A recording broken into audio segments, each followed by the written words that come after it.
it seems that outside groups, political groups, advocacy groups, have been pursuing employee discipline within the IRS, getting IRS employees fired or suspended or otherwise punished because the outside group doesn't like the enforcement actions that have been taken by the individual employees.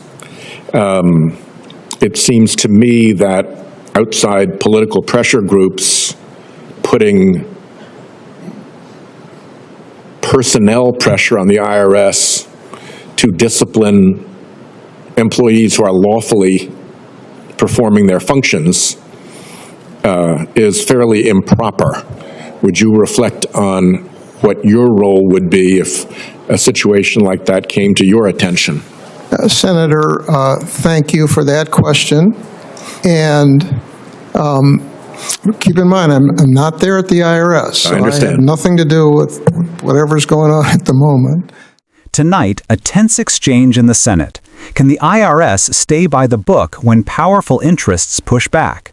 Senator Sheldon Whitehouse grills nominee Mr. Korb over outside political pressure, employee discipline, and the threat of selective non-enforcement. We'll break down the key moments, unpack what it means for enforcement and fairness, and ask who watches the watchers. Thank you very much, Chairman. Welcome, gentlemen.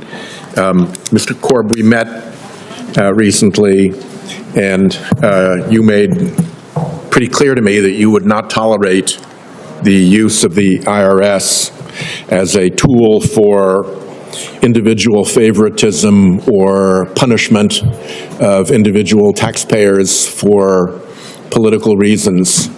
Can you confirm that for me now?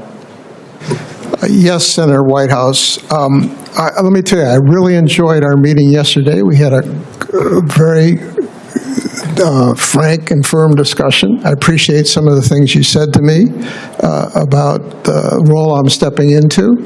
And as I mentioned, the IRS is a non-political operation, okay?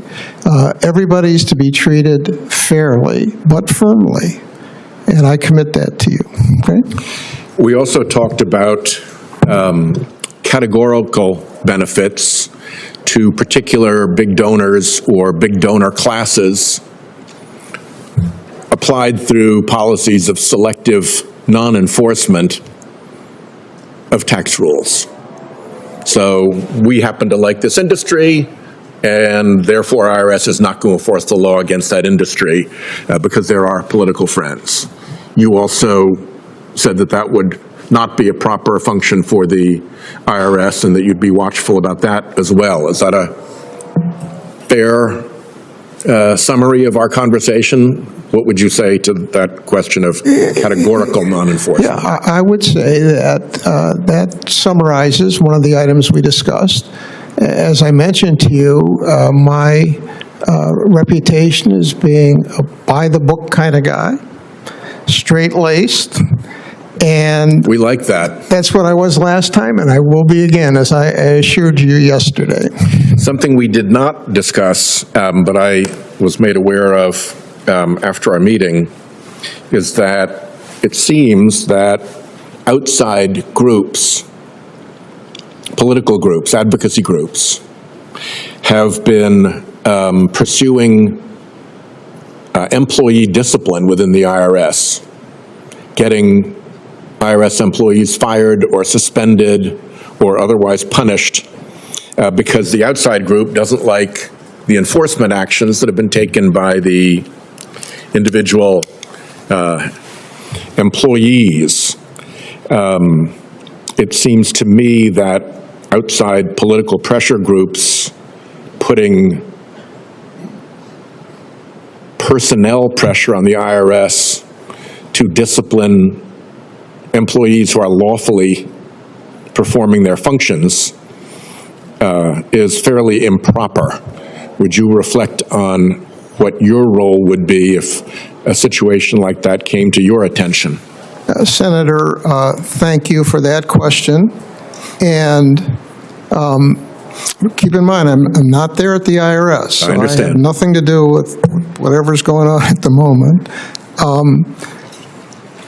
Past is prologue. When I was chief counsel, almost 5 years, I was told at the end of my time not a single grievance had been filed against me by any employee in council.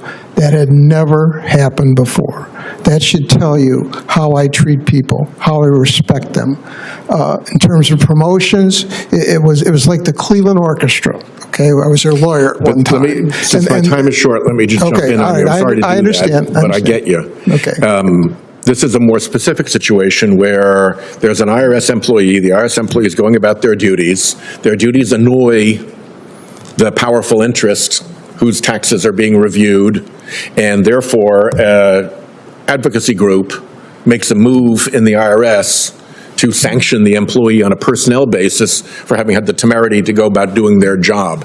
That outside political pressure into the internal personnel decisions of the IRS over the lawful performance of duty, it strikes me as being something that the IRS should defend against. Does it strike you the same way?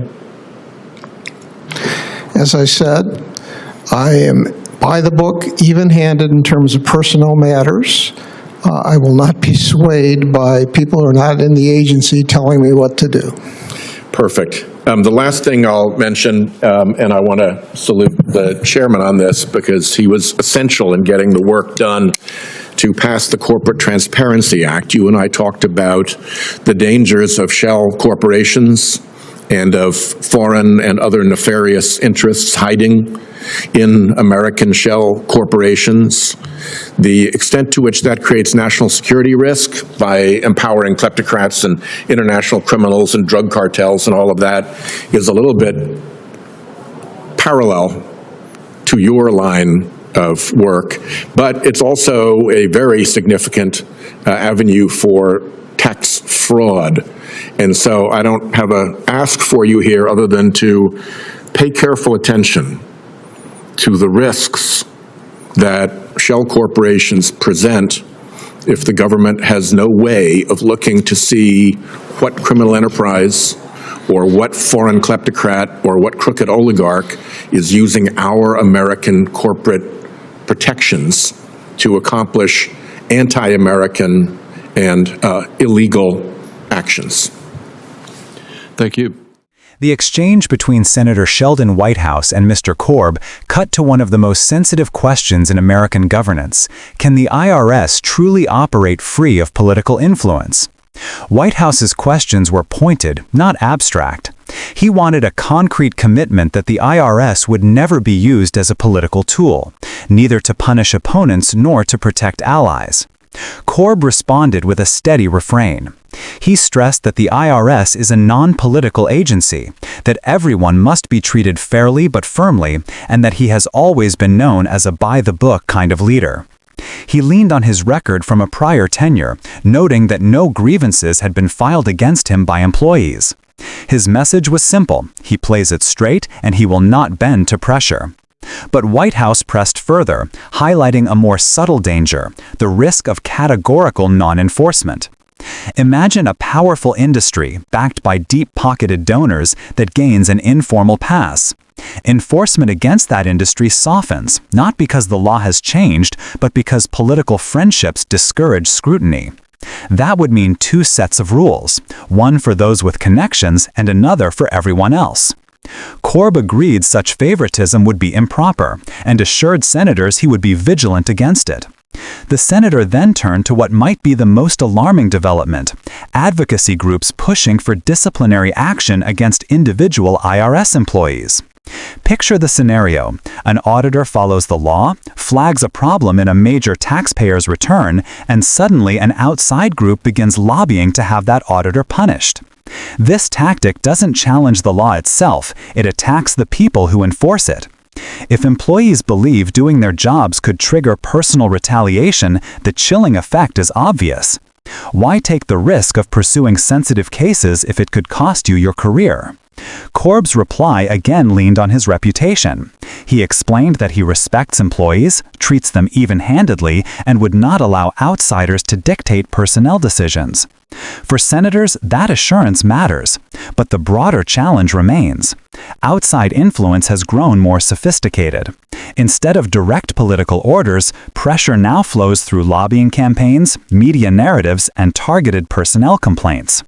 Combating that requires not only principled leadership, but also strong institutional safeguards. The conversation ended with Whitehouse drawing a larger connection: shell corporations and financial secrecy.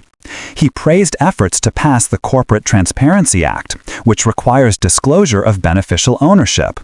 Why link this to the IRS?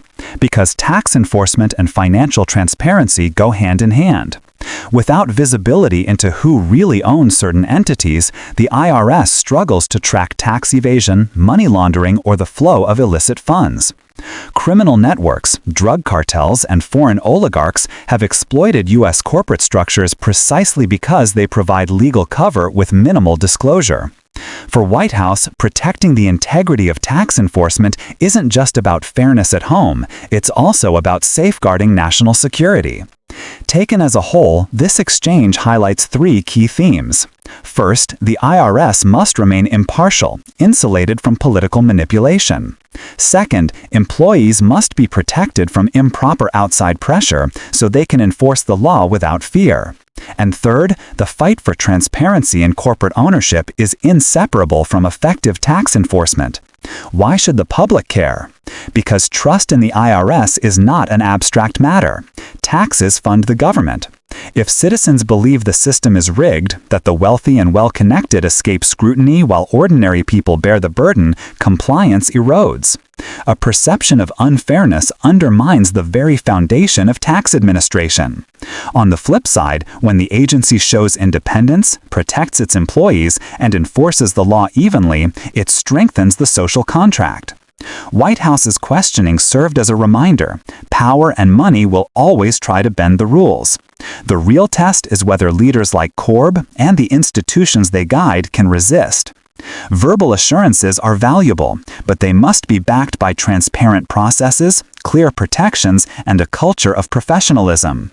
Only then can the IRS remain what Korb pledged it should be: an agency that is firm, fair, and immune to political winds. That's our breakdown. What do you think? Is a verbal promise enough, or should nominees outline concrete institutional fixes? Drop your views in the comments. Like if you found this useful, subscribe for more hearing breakdowns, and ring the bell so you don't miss our next deep dive.